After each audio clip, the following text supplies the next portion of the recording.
عمران خان کی army chief کو متنازع کرنے کی کوشش۔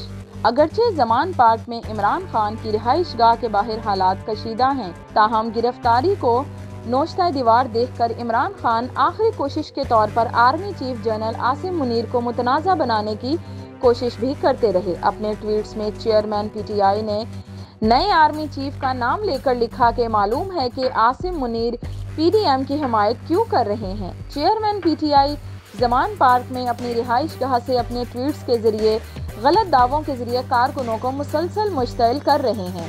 اپنے ایک ٹویٹ میں عمران خان نے دعویٰ کیا کہ پولیس نے ان کے کارکنوں پر براہ راست فائرنگ کی اور ثبوت کے طور پر گولیوں کے خول دکھائے، تاہم یہ امر قابل غور ہے کہ گولیوں کے خول فائرنگ کرنے والوں کے پاس گرتے ہیں، نہ کہ جن پر گولیاں چلائی جائیں ان کے پاس ہوں۔ عمران خان نے یہ دعویٰ بھی کیا کہ اصل میں پولیس انہیں گرفتار نہیں بلکہ اغوا اور پھر قتل کرنا چاہتی ہے۔ عمران خان کی گرفتاری کے تناظر میں زمان پارک میں کارکنوں کے رد عمل کے حوالے سے ماہرین کا کہنا ہے کہ پی ٹی آئی ایک سیاسی جماعت کی بجائے ایک کلٹ کی طرح کام کر رہی ہے اور عمران خان ایک سیاسی لیڈر کی بجائے کلٹ لیڈر نظر آ رہے ہیں، جو خود کارکنوں کے آگے چلنے کی بجائے ان کے پیچھے چھپ رہا ہے۔